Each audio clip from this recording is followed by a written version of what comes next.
This is not just a story about war. It's about people, about love, courage, loss, and hope. A world torn apart, and humanity's fight to rise again. These are not just events from the past. They are voices that still whisper through every flag that waves in freedom.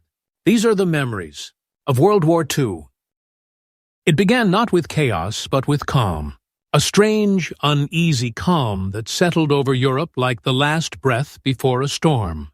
The guns of the Great War had fallen silent 20 years earlier, yet their echoes still haunted the minds of men. Millions had died for peace, but peace had not learned to live. The 1930s were years of hope and hunger, both. In Berlin, Paris, London, cities once scarred by shells and fire, children laughed again. Lovers walked beneath streetlights, and men rebuilt what war had destroyed. But beneath the laughter, something was growing, something restless, bitter, and afraid. Germany, a nation humiliated after World War I, was drowning in despair. Factories were silent. Bread lines stretched for blocks. Men who once wore medals now begged in the streets. And in that hopelessness, a voice rose. A voice that promised not food, but pride. Not peace, but power. His name was Adolf Hitler. He was no soldier now, no mere man. He was a mirror of Germany's pain, reflecting anger back at those who felt forgotten. He spoke with fire, his words slicing through crowds like lightning. He told them they were chosen. He told them they were betrayed. He told them their enemies lived next door, and the people, broken and desperate, believed him. Flags began to rise again. Red, white, black, symbols of an old dream dressed in new hatred. Children were taught to salute, not question. Neighbors began to whisper about who did and didn't belong. And in the quiet of the night, footsteps echoed, the sound of a nation changing forever. By 1936, the world watched as Germany armed itself again. Steel roared in factories. Youths marched through the streets, their boots beating in rhythm with fear. In speeches, Hitler spoke of destiny, of empire, of revenge. But behind those words hid something darker, a plan to reshape the world. Across the borders, the rest of Europe hesitated. France built walls instead of trust. Britain hoped diplomacy would calm the storm. And far across the Atlantic, America watched, tired of foreign wars, determined never to bleed for Europe again. But war does not wait for permission. In March 1938, German troops crossed into Austria. They were not met with bullets, but with cheers. Crowds waved flowers, women threw confetti, church bells rang. And yet, within months, those same bells would toll for the dead. The next year, Hitler's hunger grew. He wanted more. The Sudetenland, Czechoslovakia, Poland. He wanted everything. And the world, still haunted by the last war, chose silence. But silence can be deadly. On the 1st of September 1939, the silence broke. At dawn, German tanks rolled across the Polish border. The sky filled with planes, not birds, but machines that dropped thunder and steel. Villages burned, families fled. The sound of engines replaced the sound of peace. In a small Polish town, a boy named Marek held his sister's hand as bombs fell nearby. He was 12. She was 7. Their mother whispered, "Run!" And so they ran, through fields of wheat now burning, through the smoke of their home. Behind them, the only world they'd ever known turned to ash. Across Europe, fear spread faster than fire. Britain and France declared war, but it was too late. Poland was torn apart in weeks. From the west came the Germans, from the east the Soviets, and between them only graves. Letters stopped coming. Trains ran full one way, empty the other. And in the silence that followed, the world realized this was not another border dispute. This was a new kind of war. In France, soldiers dug trenches once more, haunted by memories of the last generation. Old men whispered, "Not again."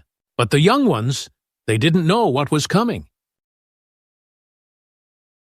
Then came 1940, the year the world began to fall. Norway, Denmark, Belgium, Holland, France, one by one, like dominoes under the weight of blitzkrieg. Lightning war. German tanks crushed everything in their path, guided by planes that darkened the sun. It wasn't a slow war anymore. It was speed, terror, and precision. In Paris, people woke to the sound of boots in the streets. German soldiers marched beneath the Eiffel Tower, smiling for photographs as if they owned history itself. Cafes closed. Radios went silent. The city of love became a city of fear. In a small apartment near Montmartre, a young woman named Claire hid a wounded British pilot. She had never met him before that night, but when he crashed in a nearby field, she dragged him to safety.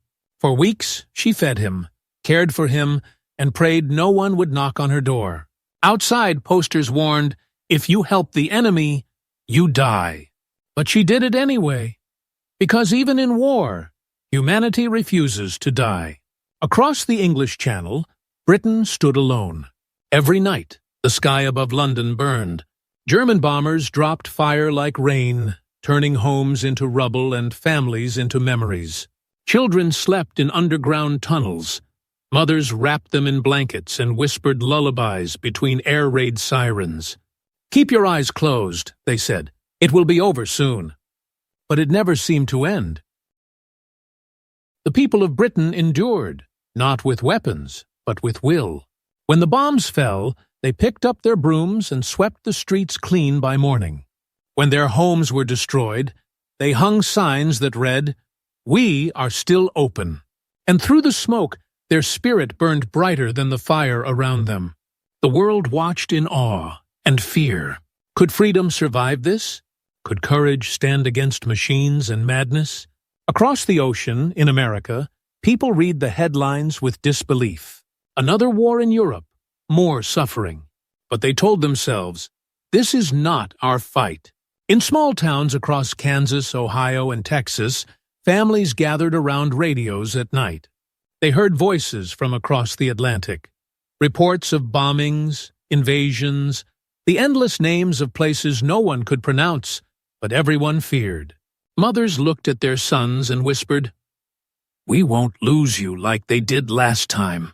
But fate was already moving. Back in Europe, the resistance was growing. In France, Belgium, Poland, small groups of men and women risked everything to fight back. They forged papers, sabotaged trains, whispered hope in the dark. They knew they couldn't win yet, but they believed. One day, someone would come. Meanwhile, Hitler turned his eyes east. He saw the Soviet Union, vast, cold, and rich with land. He wanted it, and he believed nothing could stop him.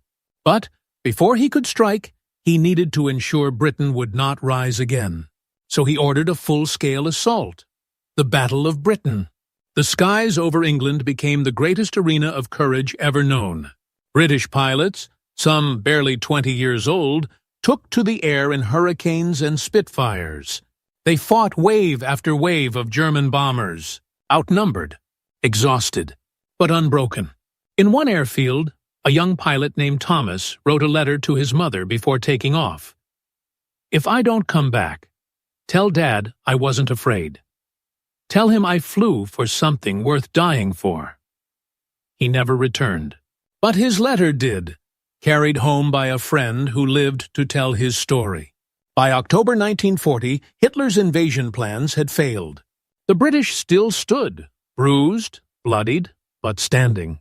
The lights of London still shone, faint and flickering, but alive. And for the first time, Hitler knew the war would not be short. The winter that followed was one of waiting.